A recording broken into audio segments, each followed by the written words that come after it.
നമസ്തേ, എല്ലാവർക്കും the gospel of റിയാലിറ്റിയുടെ ഒരു പുതിയ എപ്പിസോഡിലേക്ക് ഹാർദവമായ സ്നേഹം നിറഞ്ഞ സ്വാഗതം.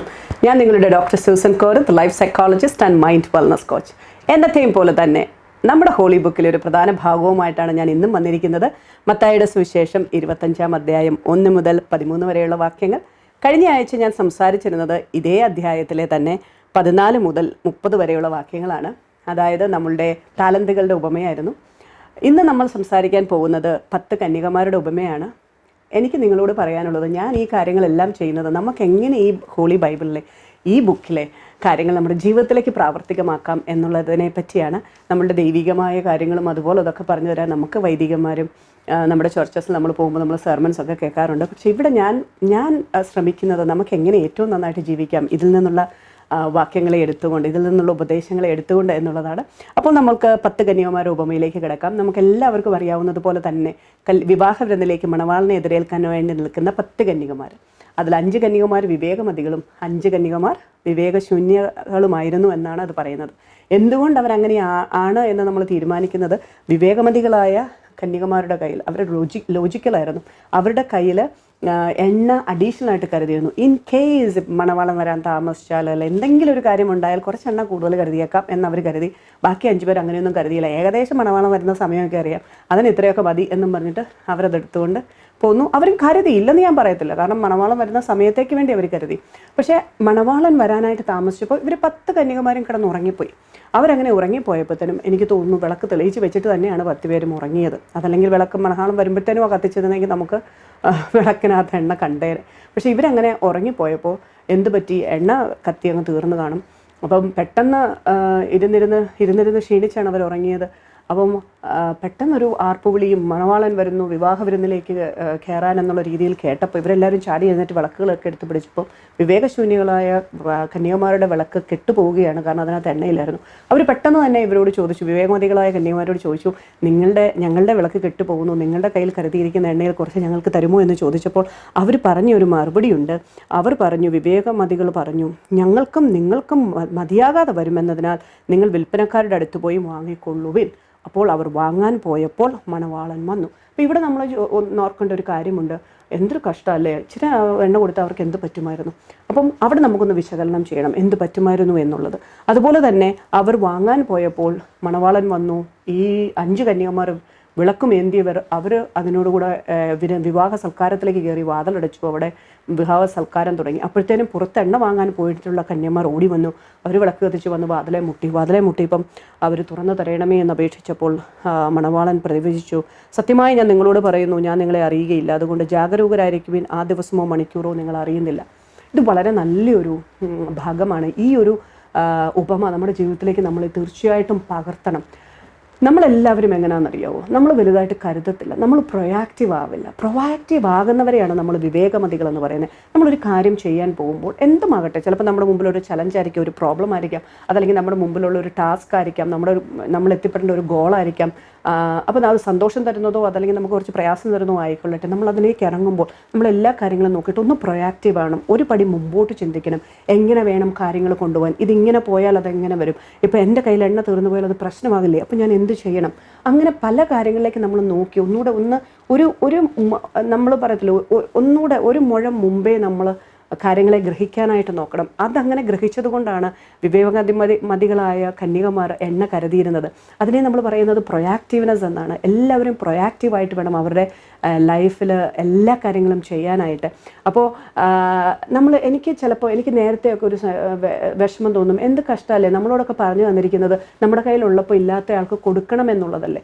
അപ്പോൾ നമ്മൾ എന്തുകൊണ്ടാണ് ഇവിടെ ഈ ഉപമ ഇങ്ങനെ പറഞ്ഞിരിക്കുന്നത്. ഈ ഉപമ പറഞ്ഞിരിക്കുന്നത് ആർക്കും ഇല്ലാതായി പോകാൻ പറ്റത്തില്ല, ഞങ്ങൾക്കെങ്കിലും ഒപ്പം കയറാൻ സാധിക്കട്ടെ. നിങ്ങൾ എണ്ണയും കൊണ്ട് വരുമ്പോഴത്തേനും നിങ്ങൾക്കും അത് പറ്റുമെങ്കിൽ അങ്ങനെ സാധിക്കാമല്ലോ അകത്തേക്ക് കയറാനായിട്ട്. അപ്പം അവിടെ നമ്മൾ പറയുന്നത് നമ്മൾക്ക് ഒരു പ്രശ്നം വരുന്നു, നമ്മൾക്ക് എല്ലാവർക്കും പ്രശ്നം വരുന്ന രീതിയിൽ നമ്മൾ ആക്കരുത്. അതിൽ കുറച്ച് പേർക്കെങ്കിലും, കാരണം അത് വേറൊരാരിൽ നിന്നും തട്ടിപ്പറിച്ചതോ മോഷ്ടിച്ചതോ ഒന്നുമല്ല, അവർ തന്നെ സ്വയമായിട്ട് അവർ തന്നെ പ്രൊയാക്റ്റീവായിട്ട് ചെയ്ത കാര്യങ്ങളാണ്. പക്ഷെ നമ്മുടെ എല്ലാ സ്വഭാവം എങ്ങനെയാണെന്നറിയാവും, നമ്മൾ അങ്ങനെ വലുതായിട്ട് കരുതത്തൊന്നുമില്ല. നമ്മൾ നമ്മുടെ രീതിയിലും തോന്നിയ പോലെയൊക്കെ എങ്ങനെയാണെന്ന് വെച്ചാൽ വരുന്നിടത്ത് വെച്ച് കാണാമെന്ന് പറയുകയൊക്കെ ജീവിക്കും. എന്നിട്ട് ആരുടെ കയ്യിലും ഉണ്ടെങ്കിൽ ഇങ്ങോട്ട് താ എന്ന് പറഞ്ഞുകൊണ്ടിരിക്കും അല്ലേ.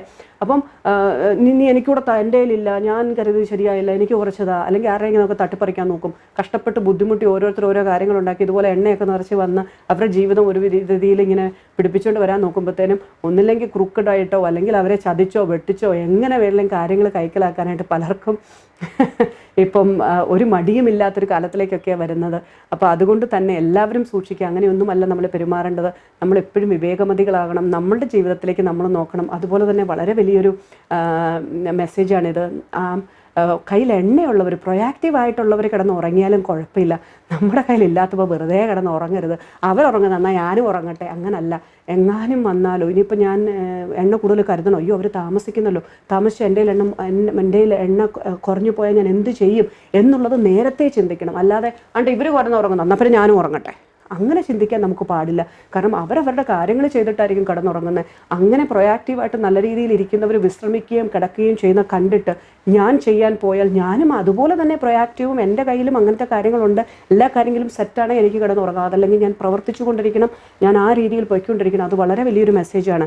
ഇനി അടുത്ത ഏരിയ വരുന്നത്, അവരുടെ കയ്യിൽ എണ്ണ ഉണ്ടായിരുന്നപ്പോൾ എന്ത് കൊടുത്തില്ല. അവർ അനലൈസ് ചെയ്ത് നോക്കിയപ്പോൾ ഇതിങ്ങനെ കൊടുത്തു കഴിഞ്ഞാൽ എനിക്ക് ബുദ്ധിമുട്ടാവും. നമ്മുടെ ലൈഫിൽ അങ്ങനെ പല കാര്യങ്ങളുണ്ട്. നോ പറയേണ്ടടുത്ത് നോ പറയുക, അതാണ് അവിടുത്തെ ഒരു മെസ്സേജ്. എവിടെയാണോ ഞാൻ നോ പറയേണ്ടത്, അത് പറ്റില്ല എന്ന് പറയേണ്ടടുത്ത് നമ്മൾ പറ്റില്ല എന്ന് പറഞ്ഞില്ലെങ്കിൽ പിന്നെ ഉണ്ടാകുന്ന ഭവിഷ്യത്തുകൾ വളരെ ഏറെയായിരിക്കും. അതുകൊണ്ട് നോ പറയാൻ പഠിക്കുക എന്നുള്ളത് വളരെയേറെ എസെൻഷ്യൽ ആയിട്ടുള്ളൊരു കാര്യമാണ്. അതൊരു വൈറ്റൽ കാര്യമായിട്ടാണ് ഞങ്ങളെല്ലാവരും, ഈ സൈക്കോളജിസ്റ്റും നമ്മൾ മൈൻഡിനെ അല്ലെങ്കിൽ ലൈഫിനെ പറ്റി ലൈഫ് ബിൽഡിങ്ങും മാനേജ്മെൻറ്റും ഒക്കെ പഠിപ്പിക്കുമ്പോൾ നമ്മൾ പറയുന്നത്, നിങ്ങൾക്ക് പീസ്ഫുൾ ആയിരിക്കണം, നിങ്ങൾക്ക് നല്ല രീതിയിൽ കാര്യങ്ങളെ മുമ്പോട്ട് കൊണ്ടുപോകണം, നിങ്ങളുടെ ബൗണ്ടറീസ് കറക്റ്റ് ആയിരിക്കണം, നിങ്ങൾ നോ പറയാൻ അറിഞ്ഞിരിക്കണം. ഇല്ല, ഇതെനിക്ക് സാധ്യമാകുന്ന കാര്യമല്ല, എനിക്ക് അത് നോ ആണെന്ന് പറയാൻ നിങ്ങൾക്ക് പറ്റണം.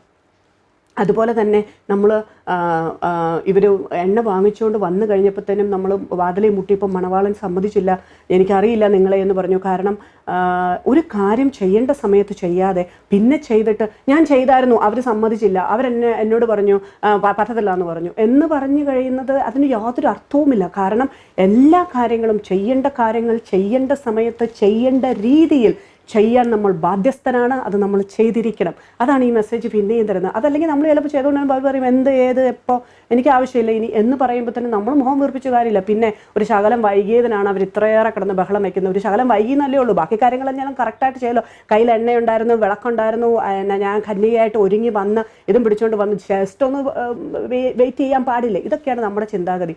അങ്ങനെ അല്ല ചിന്തിക്കേണ്ടത്. നമ്മൾ ചിന്തിക്കണം, ചെയ്യേണ്ട കാര്യങ്ങൾ ചെയ്യേണ്ട സമയത്ത് ചെയ്യേണ്ട രീതിയിൽ ചെയ്യാൻ നമ്മളെല്ലാവരും ശ്രദ്ധിക്കണം. അതുപോലെ തന്നെ ഇതിനെ ബേസ് ചെയ്ത് ഞാൻ കുട്ടികളെ പഠിപ്പിക്കുമ്പോൾ പറയുന്നൊരു കാര്യമുണ്ട്. കുട്ടികൾ എക്സാമിന് പോകുമ്പോൾ തന്നെ നമ്മൾ എപ്പോഴും പറയും നമ്മൾ അഡീഷണൽ പെന്ന്, പെൻസിൽ അങ്ങനത്തെ കാര്യങ്ങളൊക്കെ എടുക്കണം എന്ന് പറയും. അത് തീർച്ചയായിട്ടും ചെയ്യണം. അതെന്തുകൊണ്ടാണെന്ന് വെച്ചാൽ ഒന്ന് പ്രൊയാക്റ്റീവ് ആകുന്നതാണ്. അപ്പോൾ അത് പ്രത്യേകിച്ച് ബോർഡ് എക്സാമിനൊക്കെ പോകുമ്പോഴാണെങ്കിൽ അത് തീർച്ചയായിട്ടും നമ്മൾ കൈ കരുതണം. അപ്പോൾ ചിലപ്പോൾ നമ്മളോട് ഒരു ഫ്രണ്ട് ചോദിക്കും, എൻ്റെ പേന വർക്ക് ചെയ്യുന്നില്ല, നീ എനിക്ക് നിൻ്റെ പേന ഒന്ന് തരുമോ എന്ന് ചോദിക്കുമ്പോൾ ഞാൻ പറയും, ഒരു മടിയും കൂടാതെ പറയണം, നോ, എനിക്കത് സാധ്യമാകുകയില്ല. കാരണം എൻ്റെ 2 പേനയേ ഉള്ളൂ. അതെന്തുകൊണ്ടാണെന്ന് വെച്ച് കഴിഞ്ഞാൽ, എങ്ങാനും ഞാൻ എഴുതുമ്പോഴത്തേനും എൻ്റെ കയ്യിൽ നിന്ന് സ്ലിപ്പായി ഒരു പേന താഴെ പോവുമോ, എന്തെങ്കിലും രീതിയിൽ എൻ്റെ പേനയ്ക്ക് ഒരു കേടുപാട് സംഭവിച്ചാൽ എനിക്ക് അഡീഷണൽ പേന വേണം, അല്ലേ? അപ്പം അവനോട് നമ്മൾ പറയേണ്ട കാര്യം, നീ ഒരു കാര്യം ചെയ്യൂ. ഈ വിവേകമതികളായ കന്യകമാർ പറഞ്ഞതുപോലെ തന്നെ നമ്മൾ അവരോട് പറഞ്ഞു, അവരോട് പുറത്ത് പോയി എണ്ണ വാങ്ങിക്കാൻ പറഞ്ഞതുപോലെ നമുക്ക് ഓപ്ഷൻസ് കൊടുക്കാം. നമുക്ക് പറയാം, നീ ഒരു കാര്യം ചെയ്യൂ, നിൻ്റെ പേന വർക്ക് ചെയ്യുന്നില്ലെങ്കിൽ ഇൻവിജിലേറ്റർ വരുമ്പോൾ പറയൂ, എൻ്റെ പേന വർക്ക് ചെയ്യുന്നില്ല സാർ, എന്നെ ഒന്ന് ഹെൽപ്പ് ചെയ്യണം. അപ്പോൾ ഇൻവിജിലേറ്റർ എന്നോട് പറയുകയാണ്, ഈ പേനയുള്ളവർ കൊടുക്കാൻ പറഞ്ഞാൽ ഞാൻ തരാം. കാരണം ആ സമയത്ത് ഇൻവിജിലേറ്ററിന് അറിയാം ഞാൻ ആ പേന കൊടുത്തിട്ടുണ്ടെന്ന്. അപ്പോൾ ഇനി എന്തെങ്കിലും എൻ്റെ പേനയ്ക്ക് സംഭവിച്ചാൽ പോലും എനിക്ക് എഴുന്നേറ്റ് പറയാൻ പറ്റും, സർ എൻ്റെ പേന ഞാൻ ഇങ്ങനെ കൊടുത്തത് കൊണ്ട് എനിക്ക് പ്രശ്നം വന്നു, എന്നെ ഒന്ന് ഹെൽപ്പ് ചെയ്യണമെന്ന്. അതല്ലെങ്കിൽ നമുക്ക് അങ്ങനെ പറയാൻ പറ്റത്തില്ല. അപ്പോൾ അങ്ങനെയുള്ള കാര്യങ്ങളെല്ലാം വിവേകപൂർവ്വം നമ്മൾ ചിന്തിക്കുകയും നമ്മുടെ ജീവിതത്തിൽ നോ പറയാൻ നമ്മൾ പഠിക്കുക, നല്ല ബൗണ്ടറി സെറ്റിംഗ് ഉണ്ടാക്കുക, പ്രൊയാക്റ്റീവായിട്ട് നമ്മൾ കാര്യങ്ങൾ ചെയ്യുക, ചെയ്യേണ്ട കാര്യങ്ങൾ ചെയ്യേണ്ട സമയത്ത് ചെയ്യേണ്ട രീതിയിൽ ചെയ്യുക, എല്ലാ കാര്യങ്ങളും നല്ല രീതിയിൽ മുമ്പോട്ട് പോകാൻ നോക്കുക. മറ്റുള്ളവരെ കണ്ടിട്ട് നമ്മുടെ കാര്യങ്ങൾ സെറ്റ് ചെയ്യാതെ മറ്റുള്ളവരിൽ ചെയ്യുന്ന നല്ലത് കണ്ടിട്ട് അതുപോലെ തന്നെ നമ്മളിലേക്ക് ആക്കാൻ ശ്രമിക്കുക. നമ്മൾ മനസ്സിലാക്കേണ്ടത് നമ്മുടെ ജീവിതം എങ്ങനെ പോകുന്നു എന്നുള്ളതാണ്. അതനുസരിച്ച് കാര്യങ്ങളെ മുമ്പോട്ട് കൊണ്ടുവരാൻ എല്ലാവരും ശ്രമിക്കുക. എല്ലാവരുടെ ജീവിതത്തിലും എല്ലാവിധ നന്മകളും ഉണ്ടാകട്ടെ. ദൈവം അനവധിയായിട്ട് നമ്മളെല്ലാവരെയും അനുഗ്രഹിക്കട്ടെ.